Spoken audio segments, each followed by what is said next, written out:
Pandit Govind Ballabh Pant UP के प्रधानमंत्री थे और अपने प्रदेश में जमींदारी उन्मूलन का प्रस्ताव ला चुके थे, इसलिए सब उन्हें सुनने को बेताब थे।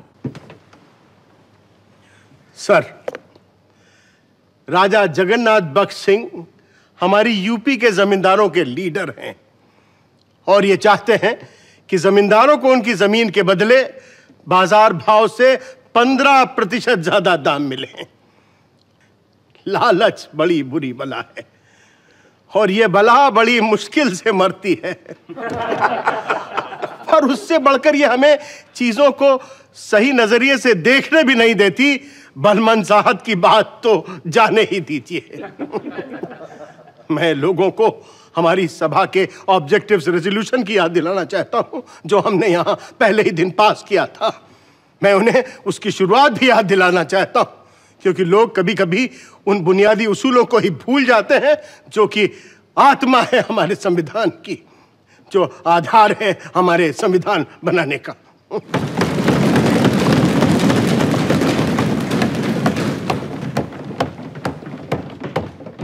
मैं साफ कर देना चाहता हूं कि हमारे संविधान में जमींदारी उन्मूलन और भूमि सुधार लाए ही इसलिए जा रहे हैं कि हम संघ के सामाजिक उद्देश्यों को पूरा कर सकें।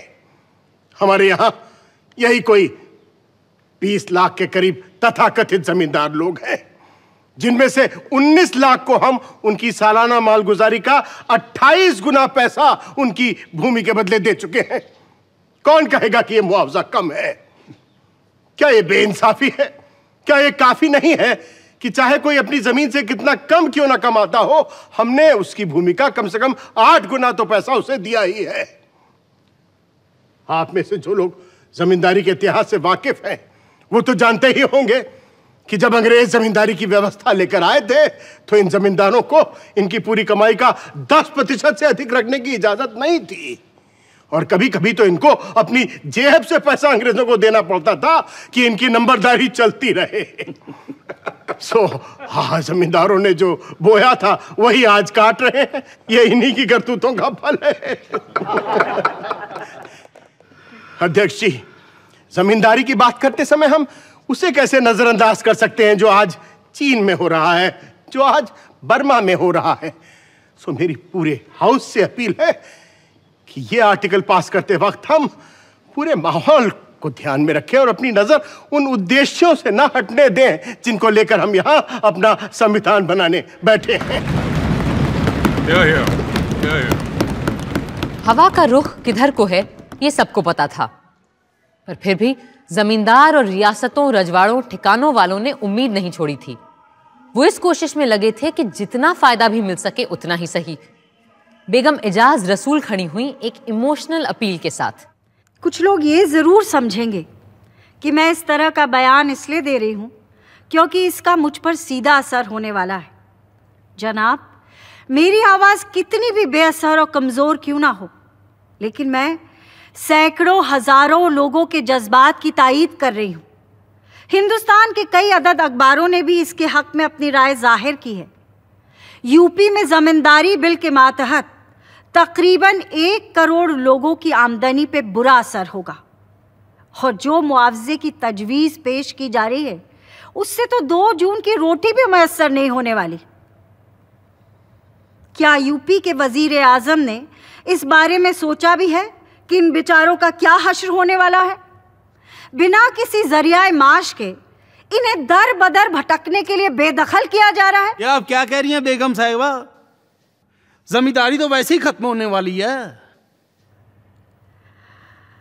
I warn the Premier of UP that by depriving the zamindars of their source of livelihood without making any proper provision for them, he is creating problems for himself, which it may be difficult for him to cope with.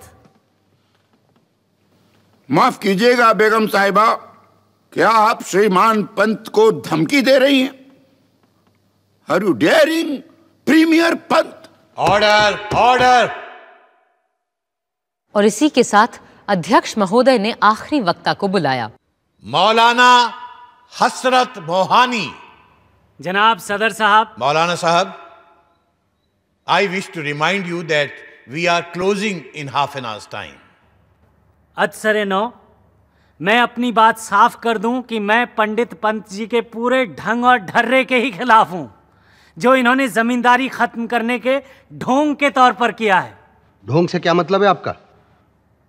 ढोंग लफ्ज का इस्तेमाल मैं यहां जानबूझकर कर रहा हूं, क्योंकि मेरे शातिर सियासतदां दोस्त पंजी ये तो अच्छी तरह से समझ ही चुके होंगे कि उनके इस कदम से जमींदारी खत्म नहीं होगी, बल्कि हमेशा के लिए अपने पैर और कस के जमा लेगी। इनका कहना है कि अगर बटाईदारों ने 10 गुना किराया दिया तो ये उन्हें भूमिदार बना देंगे। मैं कहता हूं कोई भी इन लफ्जों के हेर फेर से बेवकूफ बनने वाला नहीं है। आखिर इसका मतलब ही क्या हुआ? फर्क ही क्या है भूमिदार और जमींदार में? जमीन फारसी का लफ्ज है और भूमि संस्कृत का शब्द, और पंडित जी एक को हटाकर दूसरे को ला रहे हैं बस। ये और कुछ नहीं, लफ्जों का खेल है, लफ्फाजी है।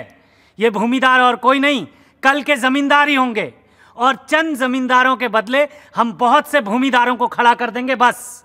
Sir, the question may be put now. Closure has been moved.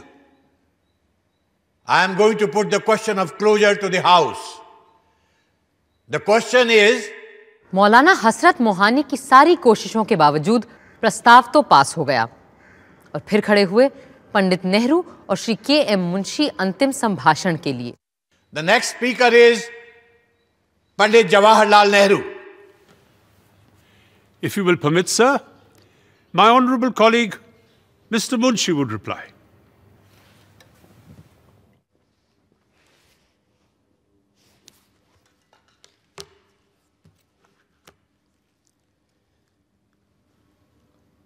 अध्यक्ष महोदय,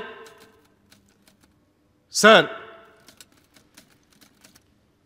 प्रधानमंत्री पंडित नेहरू के शानदार बयान, साथ में मेरे मित्र श्री अल्लादी कृष्ण स्वामी अय्यर और यूपी के प्रीमियर पंडित पंत जी के ओजस्वी भाषणों के बाद मेरे कहने को कुछ खास बचता नहीं है।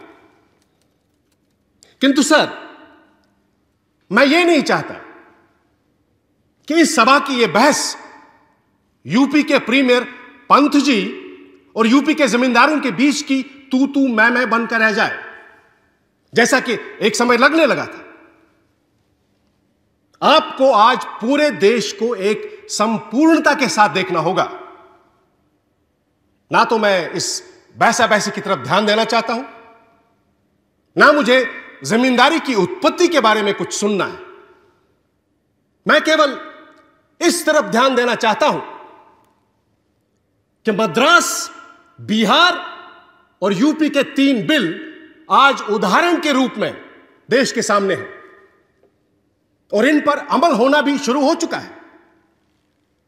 और हमारी किसान जनता इस संविधान के लागू होने के बाद भी अपने अधिकारों से वंचित रह जाए, यह हम नहीं होने देंगे। इन 3 लेजिस्लेशंस, इन 3 प्रस्तावों के अंतर्गत 7 करोड़ 40 लाख एकड़ जमीन आती है। फिर इसका असर 7 करोड़ 20 लाख किसानों और काश्तकारों के जीवन पर भी पड़ा है। और अब हम इतने लोगों का भविष्य दांव पर नहीं लगा सकते, वो भी सिर्फ कोई 5,500 जमींदारों के लाभ के लिए। May I know how you have calculated this figure, sir? मुझे ये आंकड़े मंत्रियों से मिले हैं। हां, अगर उन्होंने मुझे गलत आंकड़े दिए हैं तो मैं भी गलत हो सकता हूं। May I inform the honorable member that in UP alone there are 22 lakhs of people directly affected besides their dependents.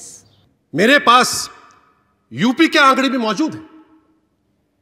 वहां सिर्फ 10,000 के करीब जमींदार ऐसे हैं जिन्हें उनकी सालाना आमदनी के 13 गुना से थोड़ा कम पैसा प्राप्त हुआ है। ये आंकड़े मुझे पंडित पंत जी से मिले हैं, और कोई कारण नहीं है कि इन पर अविश्वास किया जाए। पर थोड़ी देर के लिए मान लीजिए कि ऐसे जमींदारों की संख्या 10,000 नहीं 30,000 है, तो भी क्या इसका मुकाबला आप 7 करोड़ 20 लाख किसानों की जिंदगी से कर सकते हैं? क्या आप चाहेंगे कि इस देश में गदर बच जाए?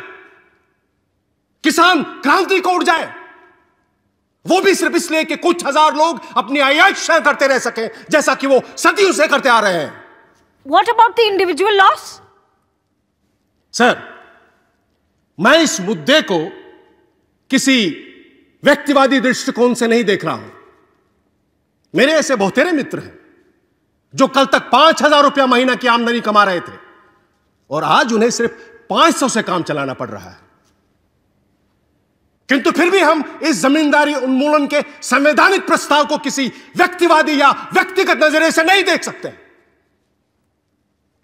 आज जो हमने यहां किया है वो एक राष्ट्रीय और सामाजिक क्रांति है और अब हम पीछे की ओर नहीं पलट सकते। But how is the state? मैं चाहता हूं कि आप मेरे बोलते समय टोका टाकी ना करें और मैं आपको यह भी साफ बता देना चाहता हूं कि हम जो प्रस्तावित कर रहे हैं वो सारे पक्षों के लिए एक बेहतरीन और सबसे न्याय संगत समझौते का रास्ता है, जिस पर तमाम बहस और विचार के बाद हम पहुंच चुके हैं। और यह सदन जितनी जल्दी इसे स्वीकार कर लेगा उतना ही शुभ और सुंदर होगा। जमीन का मसला इतना लोगों के दिलों से जुड़ा हुआ था कि संविधान सभा के संसद में तब्दील होने के कुछ महीनों बाद ही नए गणराज्य की संसद को जमीन के सवाल पर ही पहला अमेंडमेंट लाना पड़ा। 16 मई 1951 को पंडित जवाहरलाल नेहरू ने यह प्रस्ताव सामने रखा। Now I shall proceed with the other article, the important one, namely Article 31. This article deals with the abolition of the zamindari system, with land laws and agrarian reform. I am not a zamindar, nor am I a tenant. I am an outsider. But the whole length of my public life has been intimately connected with agrarian agitation. And if there is one thing to which we as a party have been committed in the past generation, it is agrarian reforms and the abolition of the zamindari system. With compensation, sir. With adequate and proper compensation. Not too much. Adequate is quite enough, sir. Thank you. We do not allow anyone to suffer, but inevitably in big social changes, unfortunately, some people have to suffer. Somehow we have found that this magnificent constitution that we have framed was kidnapped and purloined by the lawyers. It is a paradise for them. I do not grudge anyone entering paradise. What I do object to is the shutting of the door and preventing others from coming in. The other day, I was reading an article about India by an eminent American. The author finished off by saying that India has very difficult problems to face. But the most acute can be put in 5 words: land, water, babies, cows, and capital. No lawyers there.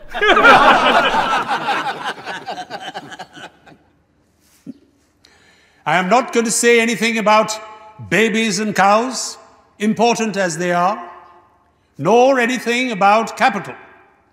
Now, we come back to the land and water issue. Water is connected with the land that we want to improve, and we have big river valley schemes, wells, and all that. Finally, we come back to the land, which is the most important of all. And if we do not make proper arrangements for the land, all our other schemes, whether they are about growing more food or anything else, may fail. Therefore, something in the shape of this amendment that I have suggested becomes necessary. प्रधानमंत्री पंडित जवाहरलाल नेहरू के प्रस्ताव का विरोध करने खड़े हुए doctor Shyama Prasad Mukherjee, जो कुछ ही महीनों में जनसंघ की नींव रखने वाले थे। What is the change that is being proposed? The Prime Minister talked very feelingly about his great desire to introduce land reforms. As he rightly pointed out, the declaration was that zamindari would be abolished, for which fair compensation would be paid.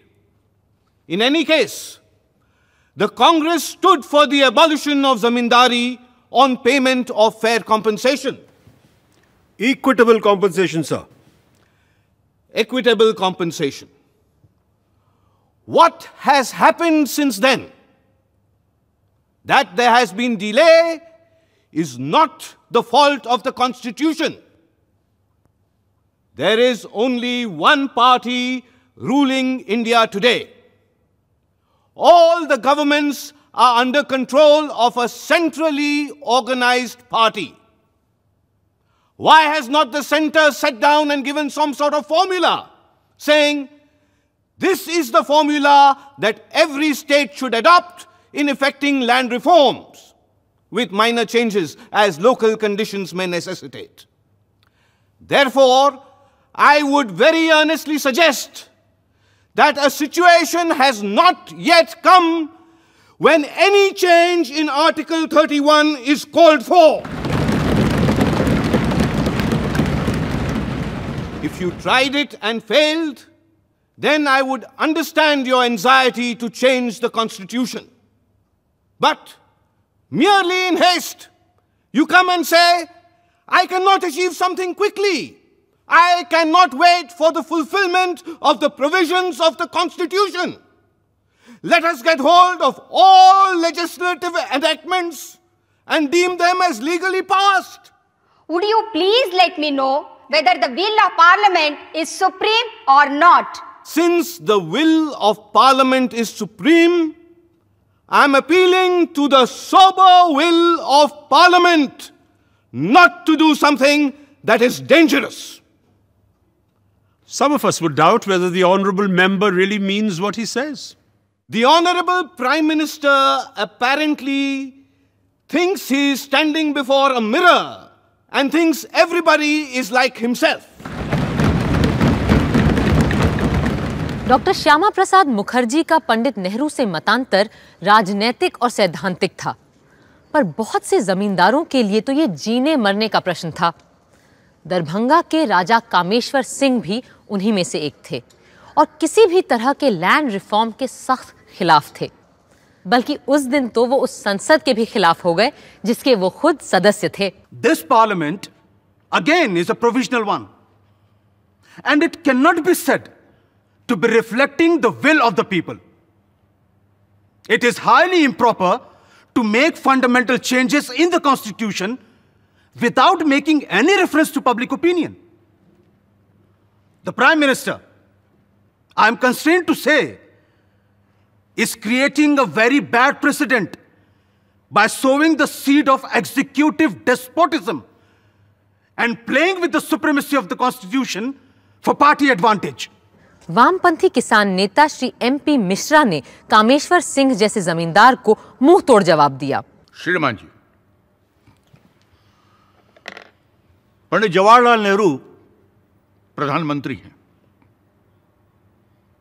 यदि देश की इच्छा, आकांक्षा और विचारों का प्रतिनिधित्व कोई कर सकता है तो वो यही व्यक्ति है। कई हाई कोर्ट्स ने जमींदारी एबोलिशन एक्ट को गैर कानूनी घोषित किया है। बिहार प्रांत में तो जमींदारी को ही कानूनी तौर पर गैर कानूनी घोषित कर दिया गया है। मुझे हैरानी होती है कि अब भी कुछ लोग चाहते हैं कि आज इस प्रश्न पर जनमत कराया जाए कि जमींदारी रहनी चाहिए या नहीं रहनी चाहिए, कंपनसेशन देना चाहिए या नहीं देना चाहिए। उन्हें शायद याद नहीं कि क्यों तेलंगाना के 12 किसानों के प्राणदंड की सजा को माननीय राष्ट्रपति महोदय ने आजन्म कारावास में बदल दिया था।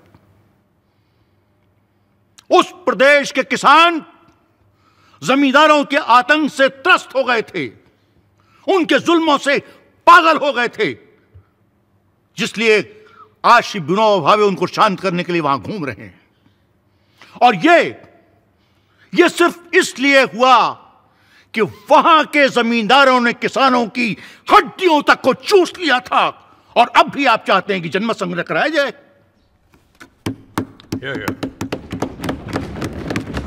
जमींदार ये सोचते थे कि दिल्ली उन्हें बचा लेगी।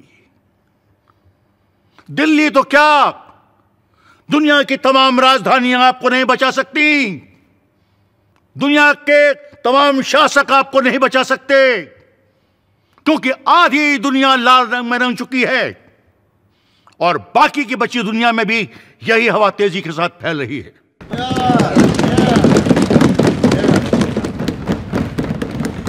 क्या अब भी सुप्रीम कोर्ट जाने की आवश्यकता है? सीरियस सी बात है। ये जज, ये जुडिशरी आखिर किसका क्रिएशन है? अमेरिका के प्रेसिडेंट रूजवेल्ट ने, आप लोगों ने तो पढ़ा होगा, अच्छे अच्छे जजेस को हटाकर अपनी पसंद की जजेस की नियुक्ति कर दी। हम ये तरीका अख्तियार नहीं करना चाहते और इसीलिए इस विधान में संशोधन लाना चाहते हैं। उस दिन भी फर्स्ट अमेंडमेंट को सबको समझाने और उसे सदन के तूफानी थपेड़ों से बचाकर किनारे लगाने का काम किया डॉक्टर अंबेडकर ने। Now I come to clause 4 of the bill. This clause introduces a new article, 31A. What this article does is to permit a state to acquire what are called estates. Secondly, it says that when legislation is undertaken to acquire estates, nothing in the fundamental rights shall affect such a legislation. I am emphasizing the word estate. The new article does not apply the acquisition of land. It applies to the acquisition of estates in land, which is a very different thing. I would have very much liked if the state had acquired all these properties and kept the land to create collective farming and cooperative farming. We have a large number of landless laborers in this country. But when you make these laws, making the tiller of the soil the owner of it, what provision can you make for the welfare of these landless laborers? If you want the betterment of agriculture, I'm convinced the intermediaries must be liquidated. The original article exempted compensation for the acquisition of zamindari rights. We are now dealing with exemption of discrimination. I do not see why Article 31 should now continue to operate when there is a law for the purpose of acquiring these estates. वक्त के साथ जमीन जायदाद की मिल्कियत को बुनियादी हकों से खारिज कर दिया गया। इसके बाद भी भूमि और संपत्ति के कानूनों में कई बदलाव हुए हैं और हो रहे हैं और शायद फिर होंगे। जैसे 2013 में भूमि अधिग्रहण के लिए 80% गांव वालों की इजाज़त लेना लाजमी कर दिया गया है। इस दास्ताने ज़मीन और जायदाद का अंत कब और कहां होगा, इसके बारे में तो यही कहा जा सकता है कि आगे आगे देखिए होता है क्या।